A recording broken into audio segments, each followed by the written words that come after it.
Hey, friendo, Steve here. And Larson. And welcome back to Going in Raw, the only pro wrestling podcast you need to be listening to right here at youtube.com/Steven Larson. And of course, available in the audio realm. We tape our recaps live at twitch.tv/Steven Larson. This is our continuing series of our Dark Side of the Ring reviews, and we're doing something a little bit different this week. We're taking one episode, another episode, and we're just going to review them all in the same batch. We're taking the Chris Kanyon episode and the FMW episode. We're just going to put them in the same thing because we filmed the Chris Kanyon one the other day, and it ran like 15 minutes. It sort of felt like it was one of those episodes where his story is a fascinating one, but neither of us feel all that qualified to talk too in depth in terms of the mental health aspect of that episode. And that was there was such a heavy emphasis on the tragedy of Chris Kanyon because of that. And so we thought, this is a podcast. We're supposed to be longer in length. And so we'll put a time code in here in case you wanted to fast forward to the FMW one, if that's something that interests you. Yeah, for sure. So, go ahead. Oh, go ahead. Sorry. Oh, I was going to kick us off with the Chris Kanyon one. We'll start there. And I thought, for me personally, the most interesting aspect of it, beyond the tragedy, is just it is what it is. The guy suffered from mental health issues. I can't imagine. It was so sad. I can't imagine what it would be like to be a gay wrestler in the locker room of the 1990s. Evidently for him, it was a fairly harrowing thing. And unfortunately, by the end, he didn't get, the infrastructure seemingly wasn't in place for him to get the help that he needed to get. And unfortunately, that led to him taking his own life. But for me, the most interesting aspect of that was just how influential and innovative he really was as a wrestler. I had never recognized that because when I thought of Kanyon, I always thought of the personality stuff, of the comedy. I thought that he was ahead of his time in terms of his general, the presentation of his personality, of his character. I know you and I always found him to be a pretty entertaining guy once he lost the Mortis gimmick. But that aspect of him in terms of bringing on wrestlers like the Young Bucks and them talking about just how innovative they saw him to be in the ring was an interesting point for me. It was. And not only was that point made by the Young Bucks, but Evan and Jason, the executive producers, creators of Dark Side of the Ring, showed that. They showed us, moves that we see fairly often today, Kanyon doing back in the mid 90s. Yeah. He does buckshot lariat, which is Hangman Page's finisher now. Yeah. He did that as Mortis. The flatliner move seemed like half of wrestling does now. That was his finish. There's so many moves and transitions from moves that he at the very least popularized. And I remember back when I first got back into wrestling, I grew up in the rock and wrestling era. Watched a lot of it then, kind of fell out of it. And then back in the mid 90s, of course, with the NWO coming around, I got back into it. And I remember having a conversation with a friend of mine at the time who really said, hey, there's a lot of really good wrestlers. Chris Kanyon might be the best worker of them all, or one of the best workers of them all. And I believe that was back when he was still doing the Mortis gimmick. Yeah.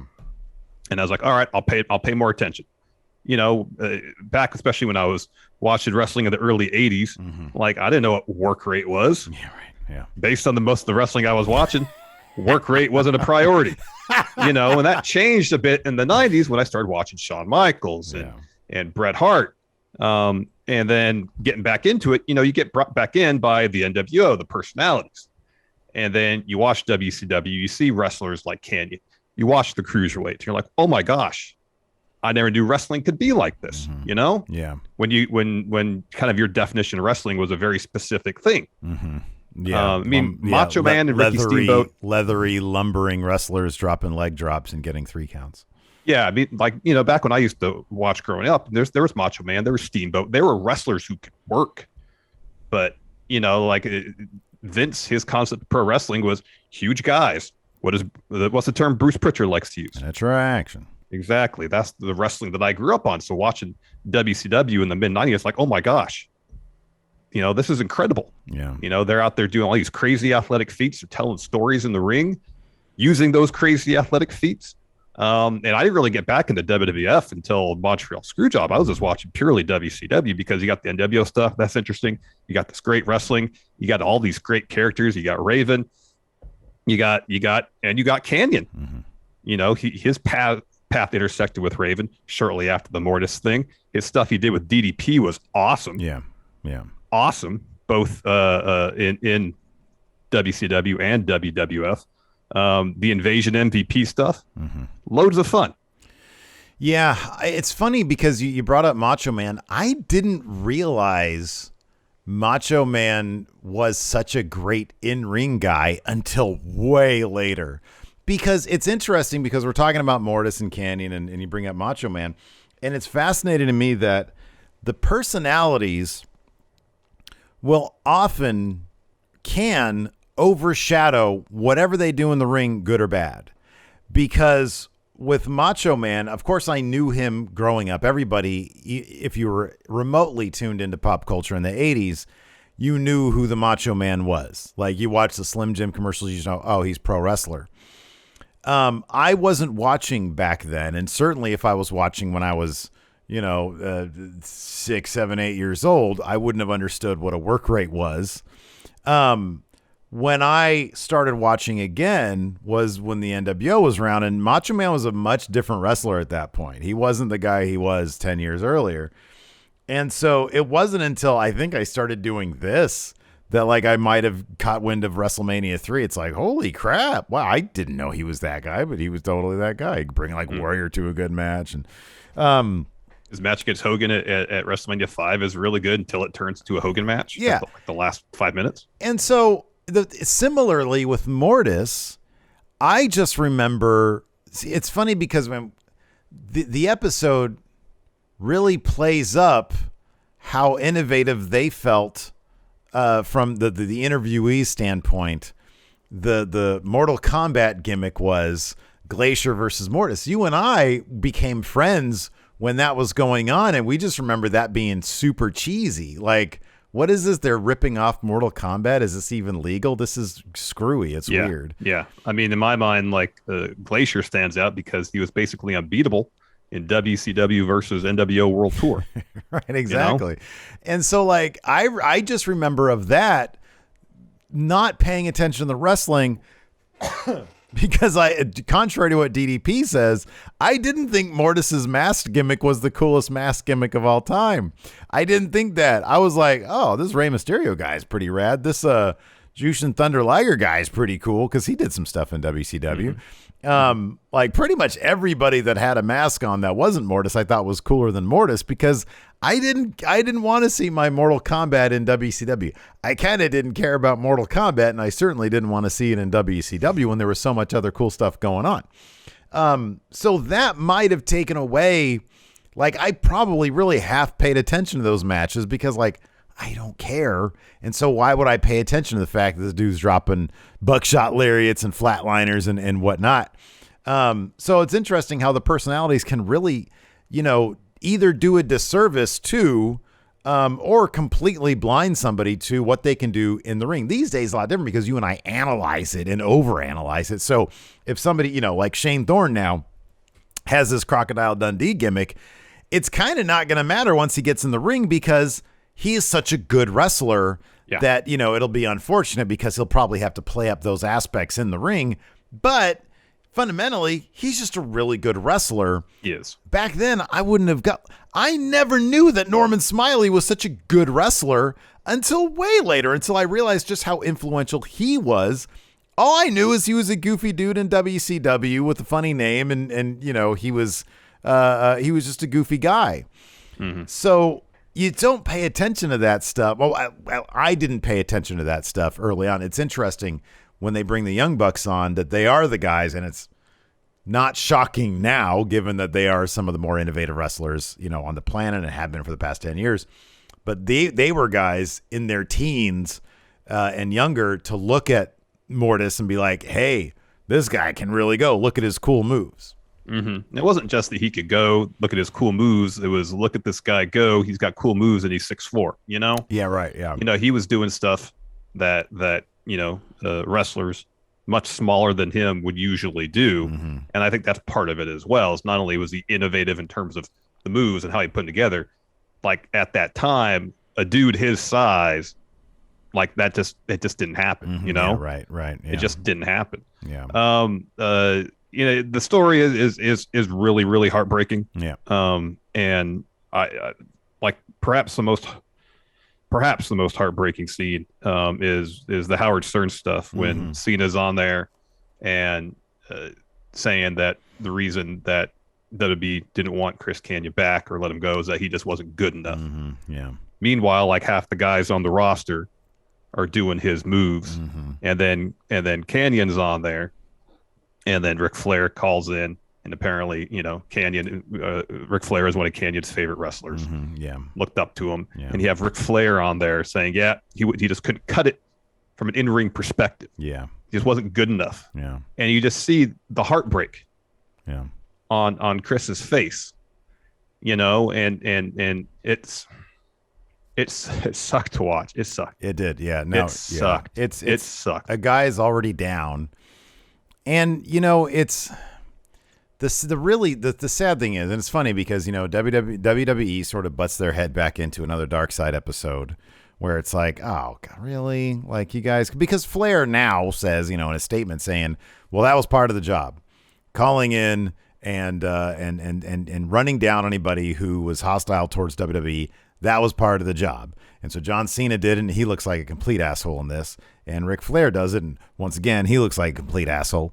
And it's just it's an absolute shame that Vince McMahon has to, once again side with being petty and not just let people say what they're going to say. And so to claim that he's no good is clearly idiotic. The sort of the thing that's most idiotic about it is that Kanyon did. So there's a sequence where they talk about Kanyon sort of shooting himself in the foot. Yes. After he was released from the WWE, he didn't really comport himself in a way that would lend them to bring him back. That would give them any reason to bring him back. Like after, I think it was a SummerSlam event was off the air, he hopped the barricade and got up on the turnbuckle and was making a big scene there.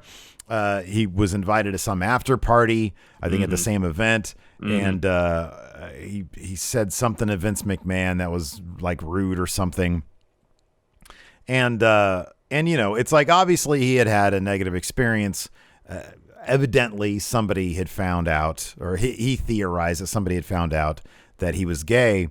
And they did this segment when he made his return from injury where he came out of a box or something and he was singing some George Michael's, Boy George song, and Undertaker completely beat the shit out of him and nailed him in the head with a chair. And the Young Bucks were talking about having watched that and being really confused and freaked out because it looked like a nasty beating. And it seemed like somebody was, basically tearing him down because they had found out that he was a gay man. And so I guess he had some reason to act in a certain way because his experience was so horrifying towards the end there. But the fact that WWE decided to run him down for not being good, as opposed to, well, he's acted out in a couple ways and it makes us, question whether or not he's professional enough to be in the company. I mean, you actually have some legitimacy in terms of an argument against if you do want to defend yourself as a company. But running him down in that way, it's so ugly and it's so petty and it's so mind. And I have no idea if John Cena ever sort of recanted that or talked about that at all. I have no idea. So I don't know. It's one of those things that is very heartbreaking to watch. And then James Mitchell, the Sinister Minister, is, the anchor of the episode because he seemed to be closest to Kanyon in his life. He was one of the first people or the first person that Kanyon came out to. And and even that was due to a necessity because somebody discovered while moving a bunch of gay pornography that he had stashed in a box. It came spilling out everywhere, and he had to say, hey, I need you to cover for me. And so, you hear about their relationship, and it's just chock full of just Kanyon seemingly in just a dark place a lot, and, several physical confrontations between him and James Mitchell to the point where Mitchell got a gun and pointed at him, was ready to, use it. Had actually done some research on, on the law and self-defense, et cetera, et cetera. So it's that kind of anguish is difficult to hear about in a person's life. And you just have to appreciate that nowadays there's a lot more, seemingly, we're not in the locker room, but seemingly there is a lot more acceptance in locker rooms. It's a different era completely. There does seem to be a growing emphasis on mental health, yes, and how to get help if you're suffering from issues related to that. So it is, unfortunately, it seems like Kanyon was a guy who didn't get the help he needed desperately, and seemingly was like born ahead of his time by like a decade or two because of, how innovative that guy really was in the ring, and what he could be doing if he was in his prime today is an interesting question. Yeah. I mean, if he were alive today, he would be 51 years old. Yeah. In theory, he could still be wrestling, Yeah. He could still be innovating and influencing the current generation of wrestlers. It's interesting. I didn't know about him kind of mentoring the young bucks, Brian Cage. The Brian Cage tells a story of how he's doing some show, probably I think somewhere up here in Northern California, and they have footage of it, and it's probably Brian Cage when he's 20, 21 years old. Yeah. And Canyon's like, hey, you're gonna get the win tonight. And Brian Cage's like, no, you're Kanyon. I'm not gonna do that. And Canyon's like, nope, you're gonna get the win tonight. Put Brian Cage over, So it's good to know that, while he didn't necessarily get the accolades that he deserved, when he was alive, it's good to see that, you have the Young Bucks, Brian Cage, speaking so highly of him now. Making sure that people recognize what an influential wrestler he was, on them seemingly personally, and also the industry at large. And I mean, it's one of the things about, Dark Side of the Ring, and this season they really seem to be hitting a great stride with bringing up stuff that people might have one perception about, and bringing a whole new light to it, which is a very interesting function for this particular series. And yeah, it's really interesting. Let's dive into FMW, an episode that you and I were both very much looking forward to. Didn't disappoint either. No, it didn't. This was a fascinating episode.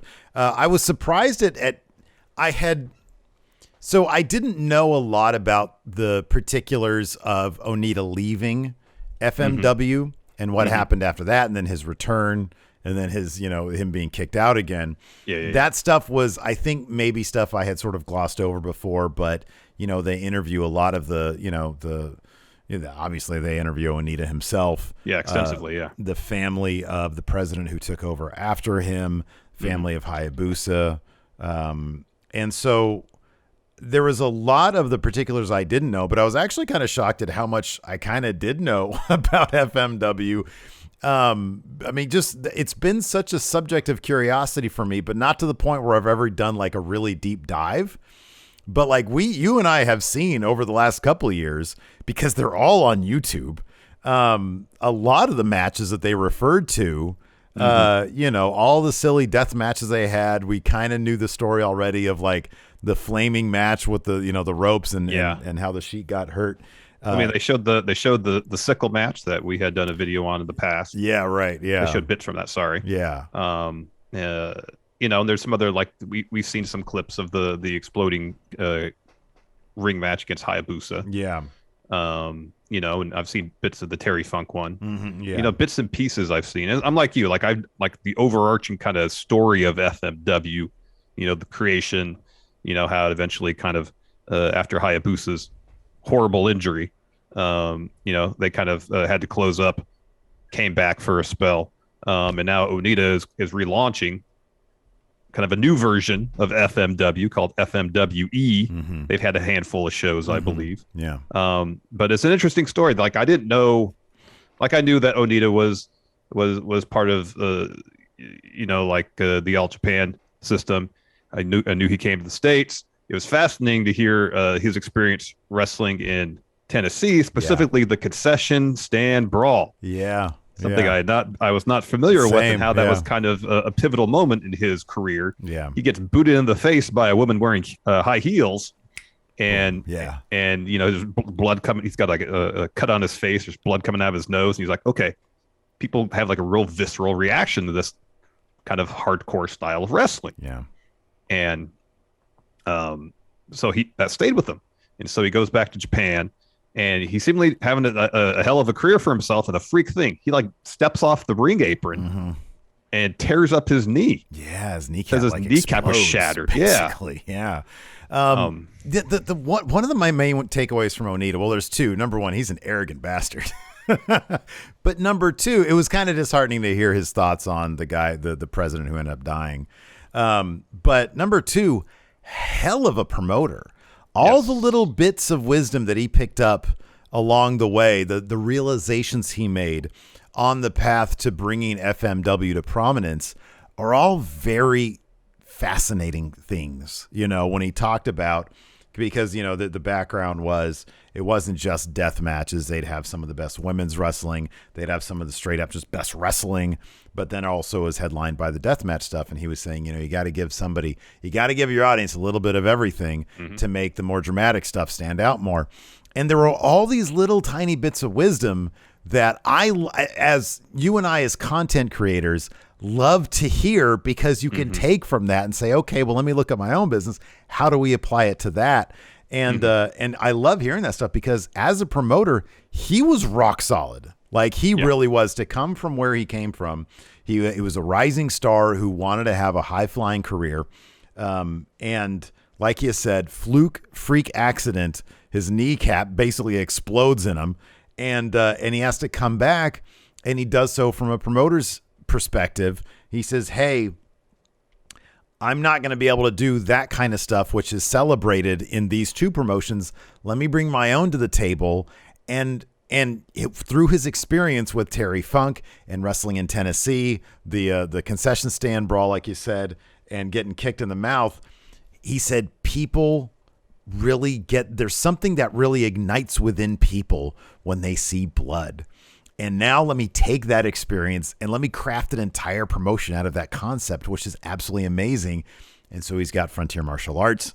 And the great thing is they talk about, it starts off with like a barbed wire match, and then you have to add some explosions. And then he just had to keep on raising the bar. You put the ring in a swimming pool. And right. Explosions around the perimeter of the water, all this stuff. Yeah. And I don't know if this was chronological or if it was done for dramatic license, but I wonder because they seem to sort of indicate that the pinnacle of that was the match where the ring burned down.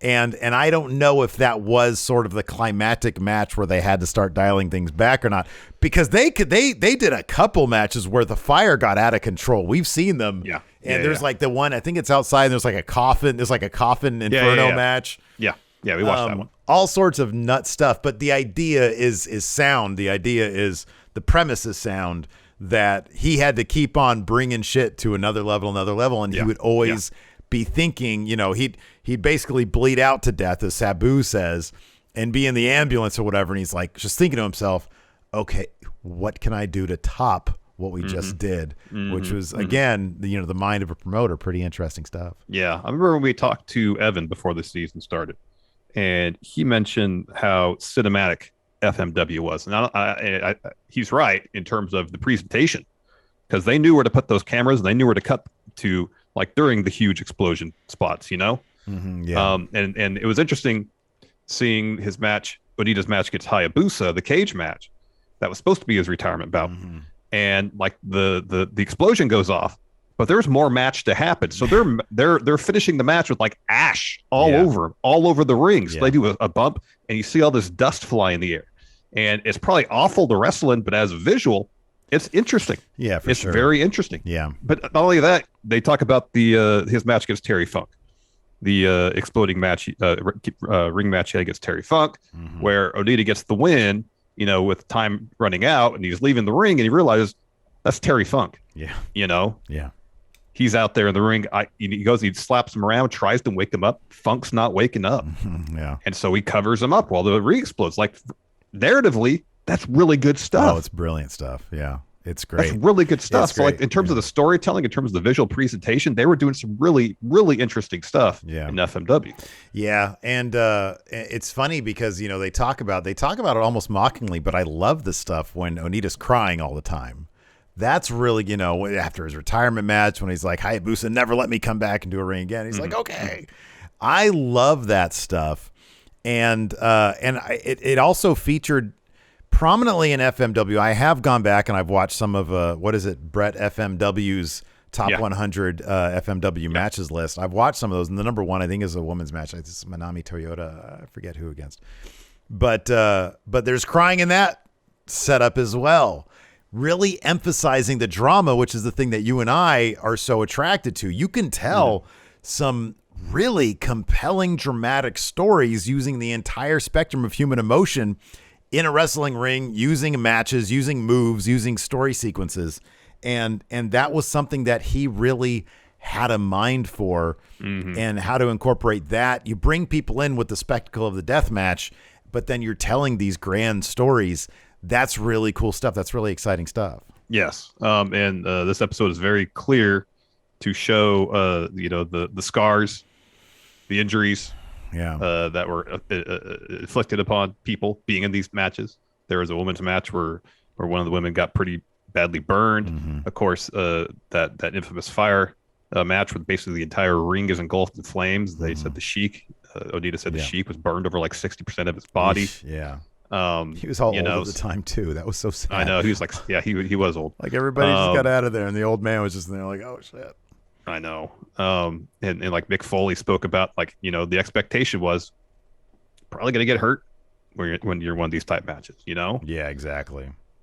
And then so fast forward a little bit, Onita decides he's going to try making movies. So he steps away. He made one. He made a movie.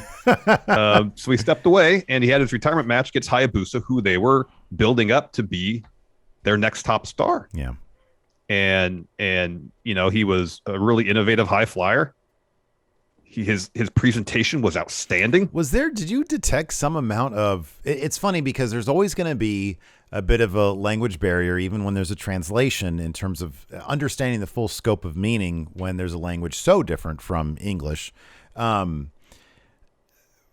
he mentioned Hayabusa, he said something along the lines of, I'm sorry to say this, but I didn't see him as being... Was he specifically referring to Hayabusa taking the reins in the deathmatch field? That's how I interpreted it. Yeah. I interpreted that as well. However, there was never any a qualifier that, although he wasn't prepared for deathmatch stuff, he was good enough to carry the company as a big name. You can sort of infer that from the fact that that's what the championship, or that's what the retirement match, that's who his opponent was. Yeah. But he didn't say, unless I kind of missed it, which is possible. Do you recall Onita saying much about Hayabusa after that? Because I kind of don't. Not really, no. Yeah. No. No, he mentioned that he didn't think Hayabusa was necessarily cut out for the deathmatch stuff, more or less. Yeah. Although you look at Hayabusa, you know, shortly before, you know, his horrible injury, he's got the scars of someone who went through plenty of death matches, you know? Yeah. But it's interesting in Onita's retirement match. Typically, you would assume, you know, hey, you're leaving the company, you want to pass the torch on to the new guy. Yeah. You go out on your back. Yeah. Not Onita. Yeah. He power bombed Hayabusa, got that win. Yeah. And while he's screaming at Hayabusa not to let him come back, there's one man standing, and that's Onita. Yeah. Hayabusa's laid out, you know, during that whole sequence. It's funny because I did see a little bit of chatter. And again, you know, you and I have done some amount of research on FMW through the years, little bits here and there, watching some matches. Mm-hmm. But one thing I got from the chatter on Twitter prior to all this is that Onita, I think, did have the reputation. This might be an understatement. Have the reputation of being a bit arrogant, of claiming that he came up with all these different ideas. I mean, I think somebody on Twitter, and I forget honestly who, otherwise I'd reference him, said, I can't wait for this dark side to hear Onita basically take credit for basically every aspect of hardcore wrestling, which in a way he kind of does in this episode. Pretty much at the end he does. He basically compares himself to Hulk Hogan and Giant Papa. And Antonio Inoki, yeah. And Antonio Inoki, yeah. Yeah, exactly. And I wonder if, there's probably a lot we don't see. There obviously is a lot we don't see in the filmmaking aspect of the dark side, right? And so when we're lucky enough to get Jason and Evan on, they can fill in some gaps for us. But when one of the lasting images is him being so flippant about, so basically Onita leaves and the presidency of the company is handed over to the ring announcer. Mm-hmm. And a lot of people have some disparaging comments about him in terms of how he ran FMW after that point. He puts this dude in charge of creative, where I was shocked at the urination scene when there's like a circle of dudes. Like they went from deathmatch wrestling to just goofiness in some of their bigger presentations. Yes. And so there's like a circle of dudes peeing on a guy. There's like firecrackers in butts. There's like some weird dancing going on. Yeah. And so not a lot of kind words are had for the guy who took over after Onita left. Well, that guy ended up, the company ended up not doing so great. And the Yakuza, the organized crime syndicate in Japan, ran a lot of the arenas out there, according to Terry Funk. Mm-hmm. And so because FMW evidently had loans out, they couldn't repay them to the underground element. And this guy ended up killing himself. He ended up hanging himself. Onita has not one word of sympathy for that guy. He basically says, no, it had nothing to do with organized crime. He didn't like that his wife left him and he couldn't hack it, so he killed himself.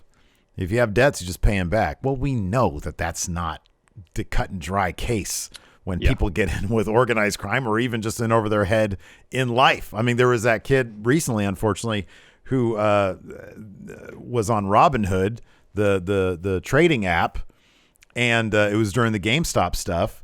And there's a reporting function within the app that for a period of like 12 hours or so makes it look like you're liable for much more than you are. So like his stocks went down and it said all of a sudden that he owed $300,000. And that wasn't the case. He was actually up by quite a bit. And he's like a 20-year-old kid. And I know I might be getting some of the details here wrong. And he ended up killing himself. Oof. And he didn't. Oh, and because he thought his parents were going to find out. And so that's just one example of like, it's totally normal for people to freak out over money. It's a big deal. Yep. Onita says, yeah, no, that had nothing to do with that. And just in the most no sympathetic way possible. And then he puts a cigarette in his mouth and he lights it. And it's like, visually, you don't need to hear the man say anymore to understand that he's kind of an arrogant prick, because that's just that visual might have been enough for the filmmakers to illustrate to us, this is Atsushi Onita, I mean, this implied several times by Terry Funk that he kind of stiffed people on pay too. Yeah. Well, he said like at his peak, he was making $2 million a year. $2 million a year, had 7 cars, et cetera, et cetera. 5 cars in a 4-bedroom house. Yeah. Yeah. So yeah, again, people are complex. And we say that a lot here on the show. Yep. But it was fascinating. It's great to see Terry. It's good, all the Terry Funk stories I'll take in a heartbeat. Oh, heck yeah. He's just a great, wonderful storyteller. I love how he introduces himself. But yeah, no, it was, him, Chris Jericho, Mick Foley, all really great voices, for this. And then I forget some of the FMW original names. But yeah, no, some really, really great stories in this one. Yeah. Yeah. And then next week, it's Johnny K9, a story that I am not at all familiar with. Nothing about this whatsoever. So, and I'm not going to endeavor to research it all before the episode. I want to go into it fresh. Like I didn't know anything about the UWF, the Herb Abrams stuff. Like Yeah, a little, like I think I had heard the name before. But yeah, no, I'm looking forward to that. And yeah, so we'll be back next week with that. And thanks everybody for tuning in. We appreciate it. Till next time, we'll talk to you later. Goodbye.